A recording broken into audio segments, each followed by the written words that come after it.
Well, my name is Anna Martin. For anybody who does not know me, I live here in Watertown, and for my capstone project, I chose to do Alice's Adventures in Wonderland. And from here on out, I'm just going to call it Alice in Wonderland because it's faster and I've got a lot to say. So, I first read Alice in Wonderland when I was 8 years old, and I hated it. Fast forward 10 years or so, I'm now a freshman in college, and I'm learning about a project that I'm going to have to be doing as a senior on any book of my choosing. And imagine my own surprise when the first novel that popped into my head was Alice in Wonderland. I remember as an 8-year-old reading it. We were driving home from church on a Sunday night, and it was getting dark, and I had just finished Alice in Wonderland and was moving on to Through the Looking Glass, and I was holding my book up like this and using the headlights of the car behind us to read by. And I remember thinking, why am I going through this trouble? I don't even like this story, because it doesn't make any sense. Even as an 8-year-old, I valued structure, and I was unable to find any in this story. The plot didn't seem to connect. The events that took place seemed to have no cause or any consequence, and I didn't like that. So part of the reason why I decided to do it for my capstone was I knew there must have been something that I missed the first time when I read it, and I wanted to discover what that was.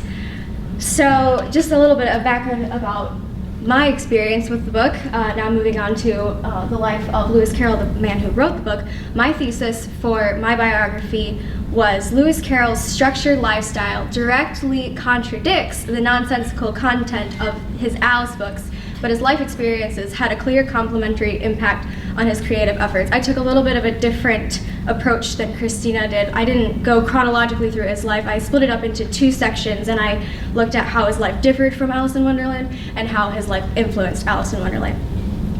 So first of all, the ways that his life differed from Alice in Wonderland, like I said before, he was a very structured and orderly man. From an early age, he demonstrated an inclination towards academics. He read Pilgrim's Progress when he was 7 years old. His mother took a record of all the books that he read when he was a child, and he just really excelled in the area of academics, and he actually kind of pokes fun at education in Alice in Wonderland, which is why it's interesting to see the contrast there.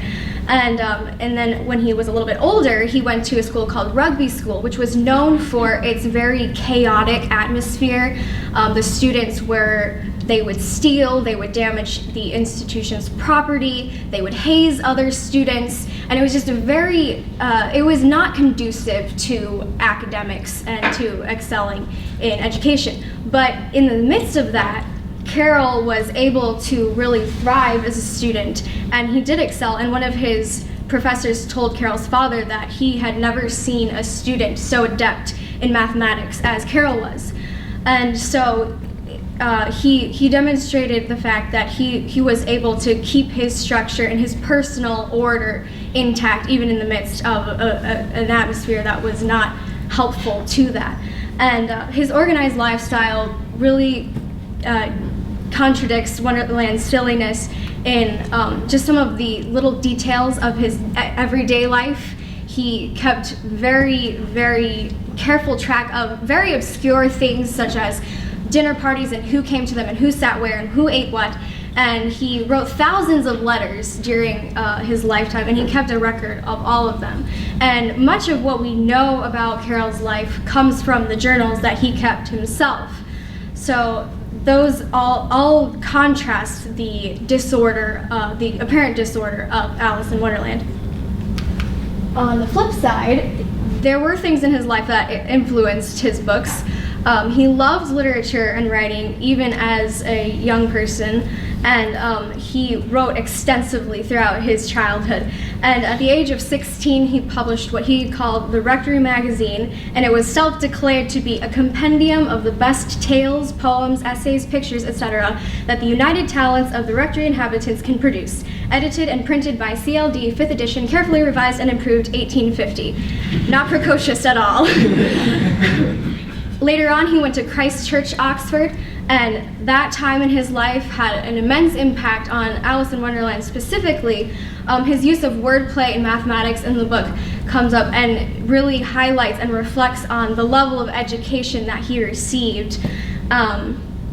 And he also met the Little family while he was there, and if not for Alice Little, we may not have Alice in Wonderland. He wrote the story for her. And he experienced many things there that he was able to put into Alice in Wonderland, that he actually doubled his manuscript based on some of the things that happened while he was there.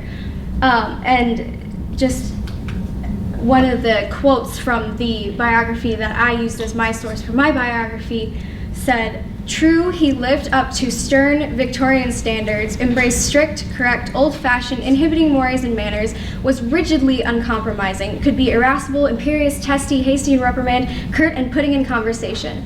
But he was much more than the typical Oxford Don. To say that he was remarkably gifted is banal. He was more than gifted, and he possessed more than a unique imagination. He was magical." And so in my biography, I was so impressed by the differences in his own structured personal lifestyle that he was able to put into his stories, but also the chaoticness that is also present in the midst of both of those things. So moving on to critical resources, my thesis for chapter 2 was, while critics have a wide range of opinions about Alice's Adventures in Wonderland, they focus on Carroll's language, structure, and societal commentary. So there are 3 broad categories that I looked at. First of all is language. He uses a lot of imagery. He blends words and pictures together. He he intended for the book to be read along with the illustrations that were included in the original editions, and he would reference them in the text. So he would say, "Look at this picture on this page," and that was not very common in that era, to take the reader out of the story like that. So some of the critics talked about that. They talk about his wordplay. He would create his own words when he felt like there was no good English one for them. I know a lot of people are familiar with the Jabberwocky. We get chortle from snort and chuckle put together. So by crafting his own words, he has the ability to give a more colorful reading experience than if he'd used just merely standard English words. And one of the critics, Richard, later shares that his name, his pen name, is a complex anagram, Latinization, reversal, and retranslation of his Christian names. So we get Charles Lutwidge, which was his given name, to Edgar Cuthwellis, to Carolus Ludovicus, to Ludovicus Carolus, to Lewis Carroll, finally. And that just shows how he liked to play with words, he liked to play with names, and that shows up a lot in his writing. And then also the complexity. Some critics believe that his language was too complex for children and too sophisticated for children to understand. So that was another thought on his language. And then in structure, I'm not going to talk about this much now because I'm going to talk about it in my 3rd chapter, but people talked about how his chapters are episodic and the plot is not really a streamlined plot. The chapters are all kind of individual scenes that are just come one right after another, and that was also odd in that time. And then rules.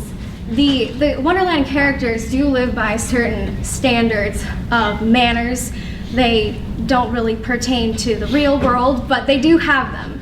So in that way, it was structured. And then mathematics plays a really interesting part in this story, and I will elaborate on that more later in my 3rd chapter.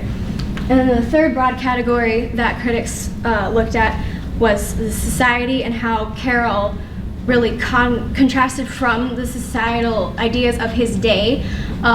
Victorian thinkers didn't really encourage daydreaming in children, and Alice, the main character of Alice in Wonderland, daydreamed all the time.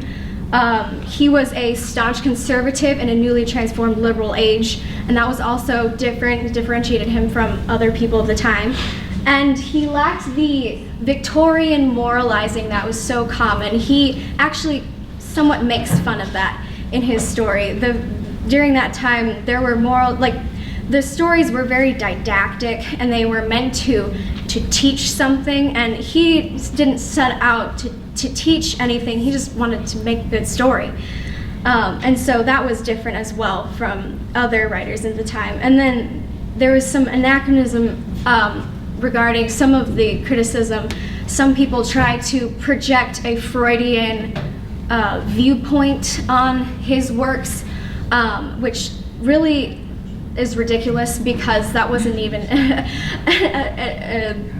a thing when he was writing. And there were also other critiques that portrayed Alice as a feminist, which was also anachronistic and really had nothing to do with what he was writing about in his era. Okay, on to chapter 3. My thesis for chapter 3 was Lewis Carroll uses Wonderland and its inhabitants to emphasize the necessity of real-world structure by proposing that non-structure contradicts a person's natural desire for order. So, in a nutshell, the lack of order shows us that we want order. He shows structure in the world of Wonderland in a few different ways. First of all, the structure in the physical place of Wonderland. This was the one source that I used in my paper because it has to do with math and I'm lacking skills in the math department. So I'm going to explain the math used in 2 of the scenes in this story. First of all, there's a jury scene and the Mad Hatter is brought to trial and he is interrogated in connection to tarts that have been stolen. And the critic that I reference in this, his name is Lawrence Dreyer. He starts off by establishing the importance of the vernal equinox. So the king asks the Hatter when he began his tea party, and the Hatter replies, the 14th of March. Now, March 14th in the year 1221 marks a vernal equinox in the Julian calendar. So then the March Hare and the Dormouse say the 15th of March and the 16th of March, respectively. Those are also vernal equinoxes in other years. So the king tells the jury to add up those 3 numbers, 14, 15, and 16, and when they do, they get 45. Now, 45 BC is the year that the Julian calendar was first used, but the Julian calendar is not accurate, so Pope Gregory XIII devised the Gregorian calendar. So now, let's move back in time, no pun intended, to the tea party. The Hatter asks Alice what day it is when she first meets him, and she says that it's October 4th. Most readers would assume that Carroll selected this date at random. However, October 4th, 1582 was the last day that the Julian calendar was used by order of Pope Gregory. So the Hatter then exclaims that his watch, which doesn't tell the time of day, but the day of the year, is 2 days wrong, which means his watch says that it's October 6th. And this is a reference to the sign on the Hatter's hat that says, in this style, 10/6. But his watch is wrong because he put butter in the works. Later, the Hatter tells the Queen of Hearts, this is back in the jury scene, I had not yet begun my tea, not above a week or so. Now, a week or so is important.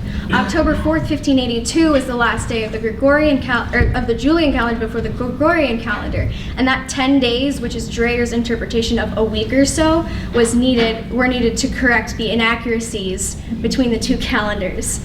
So the Hatter's statement leaves the reader with October 15th. And as a result, 10 days never existed. So the date of Alice's underground adventure begins on October 4th in the year 1582, according to Dreyer. And that places her at a fascinating point in history, at the edge of a discontinuity in time, a phenomenon which must have fascinated Duchess, the mathematician. We're not done yet. So remember the 45 that we said before? For whatever reason, the jury decides to reduce that to shillings and pence. And that gives you 3 shillings and 9 pence. And when you multiply 3 and 9 together, you get 27, which is, in Dreyer's words, an amazingly close approximation of the error of the Gregorian calendar. By eliminating 3 leap years every 4 centuries from the Julian calendar, we have the Gregorian calendar, which is only 26 seconds longer than the Earth's orbital period. I didn't get it the first time either. Time is very important in this section. Carroll doesn't just insert this under the plot, but he actually personifies time. The Mad Hatter believes that time has also gone mad, but Dreyer states time didn't go mad. He just did a hop, skip, and a jump to catch up with the seasons that had been thrown off due to the inaccuracies of the calendar. Now, all of that to explain, it's very complex. And there's too many numbers and things in there that it's not a coincidence. Carroll's use of math there was on purpose. And though it's not at first noticeable to most everybody who reads it, it's still there, and the historical narrative supports the fictional one. It provides the content for the fictional story, and in a sense, it's the foundation for the funhouse. So that was just, it blew my mind, to be honest. And then after that, the characters still have rules and societal norms that they live by. I mentioned that before, and they have their own manners, and they're moving in order, and etc. So those things all take place in the physical world of Wonderland to show the structure. And then in the tale of Wonderland, there are plot parallels, even though it's episodic. It begins and ends very similarly with, in the real world, Alice and her sister sitting together. Alice's sister is reading a book that has no conversations and no pictures, and that Alice becomes so bored by it she wanders off, and that's what starts her story. And in the end, it ends again with them both in the real world, and this time Alice is telling her sister her story, which does have conversations, and it does have pictures in the form of imagery. So it's like Carroll bookended his story in Wonderland with symmetrical tales that provide symmetry and show that there was a structure underlying. And then also in Wonderland, her original objective is to reach the garden when she first falls down the rabbit hole. And in the end, she does do that. And if Carroll had not tied that together, that would have shown that he had no intention to have structure throughout, but he does provide closure for the reader through that, which shows structure in the tale. And the citizens of Wonderland also challenge Alice's need for structure.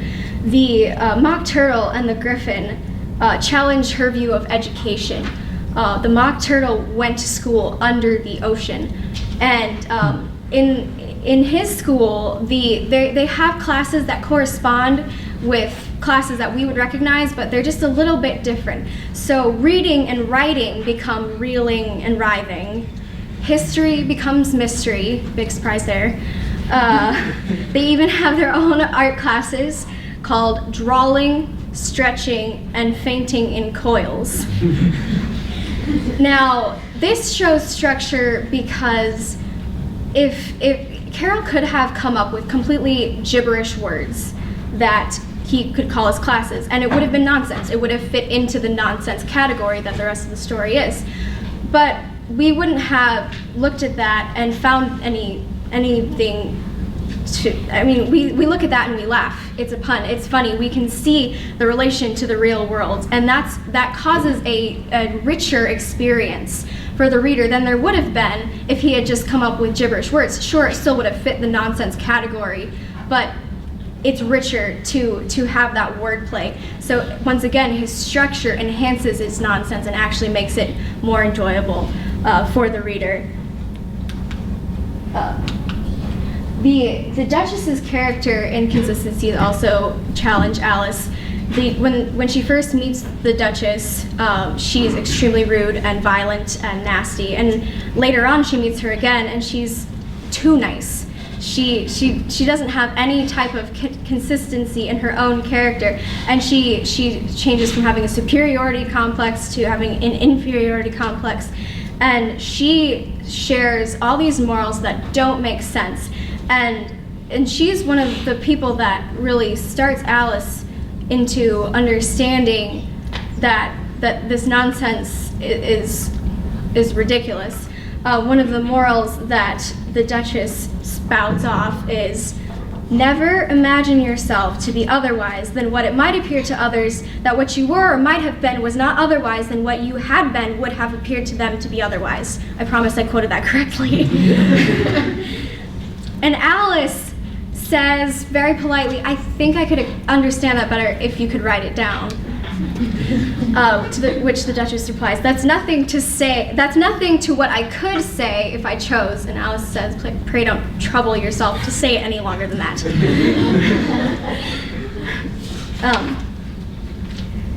So the Duchess shows a lack of structure in her own life because nothing she does makes sense, nothing she says makes sense.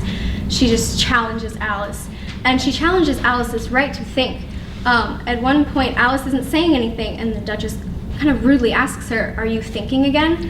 And Alice says, "I have a right to think." And that's one of the first times that I noticed that Alice was beginning to become kind of self-aware of what was going on around her, and that she could actually think for herself and didn't have to succumb to the nonsense. And then one of the most iconic scenes of Alice in Wonderland, the tea party, when they see her coming, they shout, "There's no room, there's no room." There's plenty of room. And she says that, and so she sits down. And they're not very happy with her. But the March Hare says, "Would you like some wine?" And she says, "I don't see any wine." He said, "Well, there isn't any." She says, "Well, it wasn't very civil of you to offer it then." And he says, "Well, it's not very civil of you to sit down without being invited." They're very, very, very rude to her. And they become so rude that she leaves. And once again, just the chaos challenges her, and it moves her on throughout the story. And then lastly, Alice herself shows the necessity for structure. When at the beginning of the story, she does not display personal structure, personal order. She talks to herself all the time. She sometimes causes herself unneeded emotional and even physical harm. She once caused herself to cry because she boxed her own ears, because she cheated at a game of croquet that she was playing with herself. So she doesn't display a whole lot of identity and a whole lot of structure in how she views her own person. When she falls down the rabbit hole, she has questions about her identity. She feels that she's been changed. She doesn't know who she is anymore. She wonders if she's been changed into another child. So she starts evaluating herself, and she says, "Am I Ada? Well, no, I can't be Ada because Ada has ringlets and I don't have ringlets. Well, am I Mabel? No, I can't be Mabel because Mabel doesn't know anything and I know lots of things." But because Wonderland distorts everything, she says, "Well, I'm going to try to recite my lessons and that'll prove that I know things." But she can't. Everything she says comes out wrong. Nothing is right. And so she's convinced that she's been turned into Mabel because she can't do anything right. And that causes her a lot of distress as well. The inconsistent size causes her a lot of distress. She is constantly changing from large to small, and that bothers her. In a world where you can't control anything but yourself, the one comfort is that at least if everything is going right, you can control yourself. You can control what's happening with you. But she couldn't even control what was happening with her in Wonderland. She lost control of everything, including her own person. And she even offends one of the characters. She's talking to the caterpillar, and she says how being 3 inches tall is horrid. And he's very offended because he's exactly 3 inches tall. And she says, "But I'm not used to it." And that's where the problem is that there was no consistency, there was no structure for her, and she needed that, and she recognized that she needed that. And then just her progression throughout the story, from her absence of personal structure to the desire for it, shows that we want structure and we need structure. And she ends the novel still. Well, I'll just read what I wrote. Though she retains her childlike innocency from the beginning to the end of the novel, she emerges from her adventures in Wonderland with a little more understanding, gained from the interactions she experienced with such ridiculous people. Though they frustratingly challenge all Alice thought she knew, they reveal in her a desire for order that she did not know she had. And that was what I found, what I discovered in Alice in Wonderland. Advice for future capstone students. I almost put capstoners on there, and then I realized that would not be a good thing to say.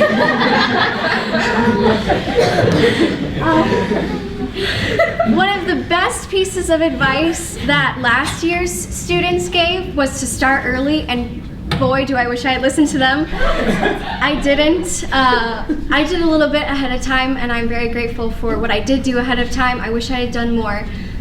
And I'm telling you, you do as much as you can ahead of time. Read your book over and over. Read your critical resources. Make notes. That was a huge help to me later on, that I had made notes while I was reading them the first time. But don't wait till the last second. I did that way too much, and it just caused a lot of unnecessary stress I could have avoided.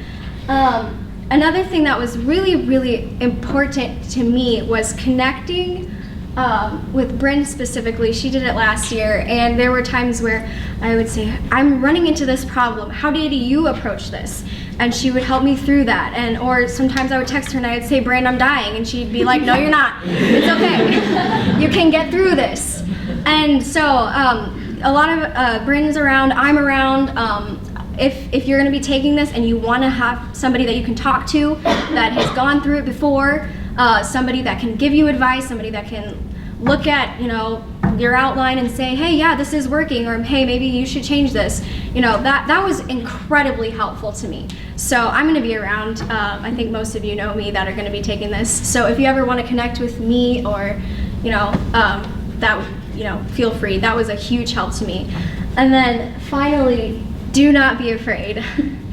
Anybody who knows me knows that I was terrified of this project, and it gave me a really bad attitude, to be perfectly honest. I didn't want to do this, and it was because I was afraid. I didn't want to do this so much. This is embarrassing, but I considered switching my major to avoid this project. And Mr. Hausteller wisely and rightly told me, don't do that.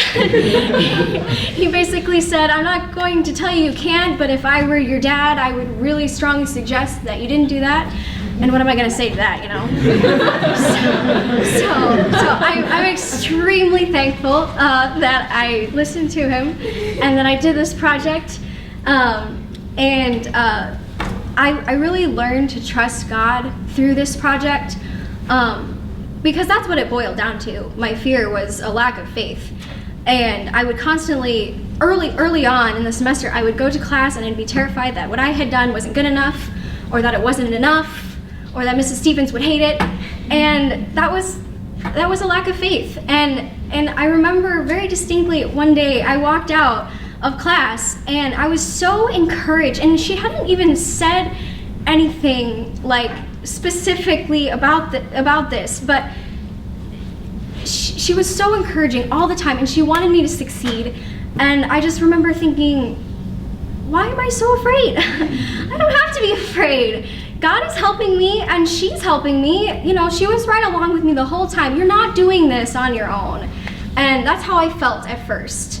And I didn't need to feel that way. And I would have, once again, avoided a lot of the stress that I caused myself if I just realized that God was helping me this whole time, and Mrs. Stevens was helping me this whole time. And just to really praise Mrs. Stevens, I was, she had an injury and she was confined in her house. And what right did I have to be complaining about writing a paper in something that I signed up for this? So that was such a testimony to me to see she never complained and she never showed any sign of discontent. So I shouldn't either, and that's probably more than you all wanted to know. But yeah, so that was my capstone project.